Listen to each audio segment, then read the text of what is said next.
Hi, I'm Greg from Blind Enthusiasm Brewing Company. I'm here with Doug Checknita, head brewer and blender. We are trying stuff. Our new show called Doug and Greg Drink Beers. We are going to try a bunch of epic bottles from our fridges, from friends, our cellars. What we're doing today is we are trying Earlton Street from our friends at the Establishment in Calgary. Doug, have you had this beer before? I have not had this beer before. I'm excited to try it. It is exciting. I mean, so what's cool about this is, it's not cool we lost, but it's cool that we were beaten by our friends at the World Beer Cup. We got a silver medal for Spontaneous Manifesto. Earlton Street got the gold. This is a pretty exciting beer. I've had it a couple times. I haven't had a chance to sit down and enjoy it. We tend to drink a lot of beers and go through things very analytically. So this is it. Yeah.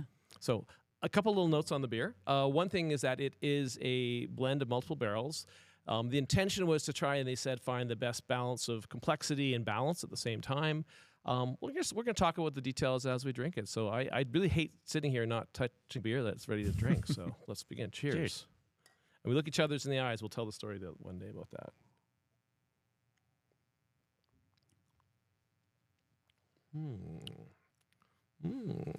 Where'd you begin? It's really funny because if we're trying stuff to try it, but then you and I spend a lot of time blending. So typically when we're tasting, we go through aftax or whatever. It's aroma, flavor, texture, acidity, and then X factor. What gives it that little how you doing or whatever, right? So I instantly go when I'm thinking about beers through that. Yeah. I mean, when I try them, it's interesting. I always have the good, bad. Initially, I'd do the binary, good or bad, and this is good. This is actually really good. Why don't we start with the top? Start from the top. Talk about what you're tasting in here. Aroma is all the rest. Huge. It's funny because when we're doing the videos for our stuff, it's I've tasted the beers 100 times. We've kind of created a little script. We're talking, and it's we've cheated. Yeah, we've cheated so that there's no dead place in the video, but trying it, I need a moment to digest. But right off the bat, in the especially in the aromatic, there's a nice leathery quality to it. In my mind, that's always a good a symbol of quality. Yeah. Having a little bit of those reductive qualities from time spent in barrel. So nice leathery quality, but then there's still a good amount of fruit there. Yeah, I mean, for me, blending, I'm going to blend a little bit of the aroma and the flavor, but a really nice sort of citrus focus note. This has that really nice crisp.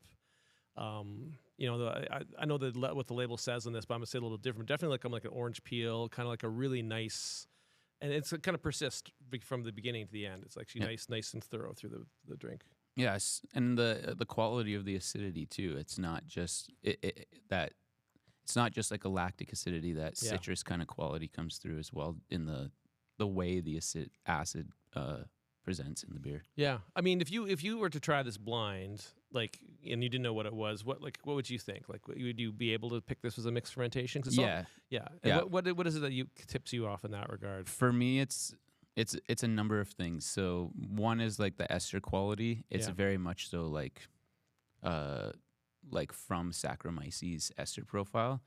With a lot of spontaneous stuff, it's coming from many different sources. So the quality of the fruit and the brightness and the forefront of those stone fruit notes just comes across to me as what would come from mixed ferment as opposed to spontaneous. But you drink this all day long, and my butt was going to be, that's not to say it's better or worse or anything like that. It's to say that it just they have in mixed ferment, they just have a very distinct quality with those fruity notes, and that jumps out right off the bat.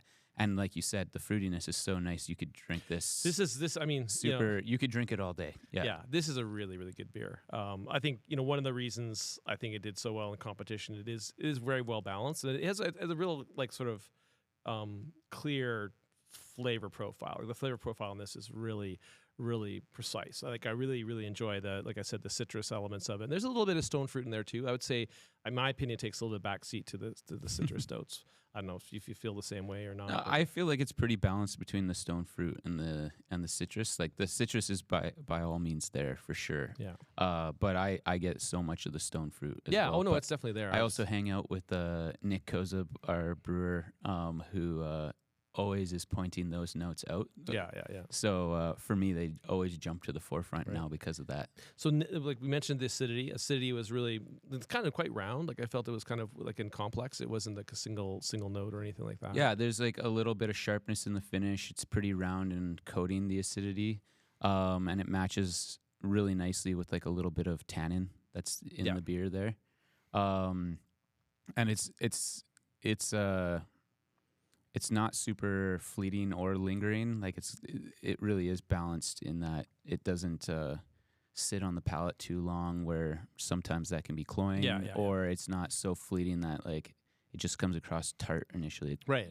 It's got a really nice like lasting. Yeah, it's well integrated. And the other thing that I mean, frankly, blows me away in this, it's got really great texture. Like the one of the things that we obsess over as a brewery is the mouthfeel and texture of beers, because often when you're doing these type of beers, they can be very thin. And you want to talk a bit about that. Like with the complexity of fermentation, whether it's spontaneous or mixed ferment, with that many different types of microorganisms chomping at everything that's in your wort, it's just going to thin things out. So it is a mark of good quality ones to have good texture. And I agree 100% that this has a really nice, it's nice full.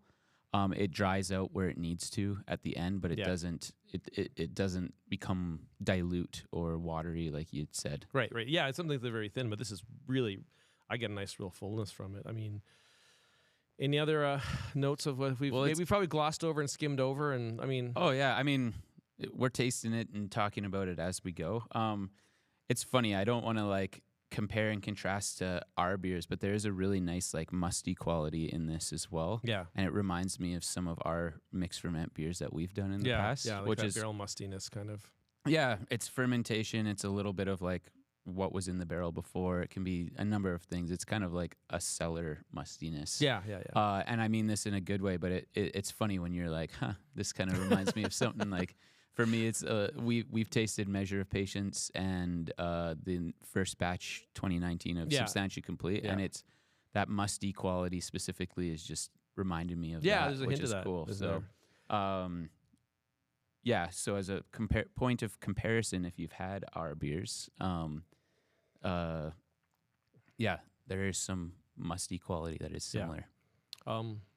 It's really good. Mm-hmm. I mean, I get why I did so well in competition, and the thing about this comes back to that classic thing. Like I could happily drink a pint of this. Like if you basically said, "Oh, Greg, you got to drink a pint," I'd be like smiling ear to ear, because it's very pintable. I guess again in Belgium, these types of the profile beers with this similar type of profile, you get them in a pint and you drink them in a pint. This is something that you don't need just a little bit of this, a whole pint, and you probably want another one at the end of it. I mean that's where these beers fall. Like sometimes you can do what we're doing and treat them like wine or like the fine products they are, and taste and sip and all that stuff, but then throw it in a pint sometimes. Like that's one of the best parts of having lived in Belgium was going down to the bar and getting a pint of goods. So absolutely. Well, this is I don't think of too much more. Like this isn't meant to be a long, boring thing. This is the most meant to like help you figure out what beers you want to find and search for, because this is an absolute gem.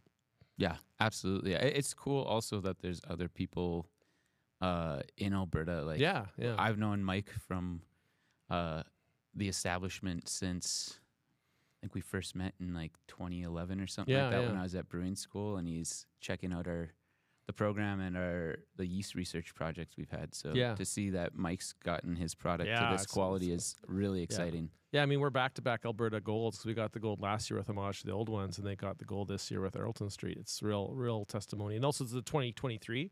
So that's the other thing to remember, is the 2023 version. Yeah, and this is their anniversary beer? Yeah, this is an anniversary beer for them. Like, so I'm the ignorant, like, have not tried this, and I don't have social media and stuff, so I'm always, like, in the dark on things. Well, I didn't know that either. I've had, like I said, I had it a couple times, but I never knew that there was a commemorative thing. They do it, like, every year? Or? Yeah, the last few years, number of years. We actually have the 2024 as well. They're going to be drinking this weekend. So. Okay, that's what's in the keg there? 23 is in the keg. We got a keg of this. Oh, and then you have some bottles. Yeah, there's some bottles, and we'll have some of our beers up against it. Not even against it, with it. Like, it's just, it's such a nice. It's really. You're talking about the competitions like it's all super competitive in us versus them, but it's not. We're all good pals. I feel like everyone's like in it for the fun. You know, really. Doug, we're all winners. Thanks, Dad. Yeah, we're all. Well, that's my dad wisdom for the day. We're all winners. Anyway, that's it. So that's all we got for today. This is a fabulous beer. If you can get your hands on it, I mean, the 24 I think is just coming out, but this is the 23, and it was the gold medalist. And it's an absolute delicious beer. It's fantastic. Cool. All right. Thanks. Cheers. Cheers.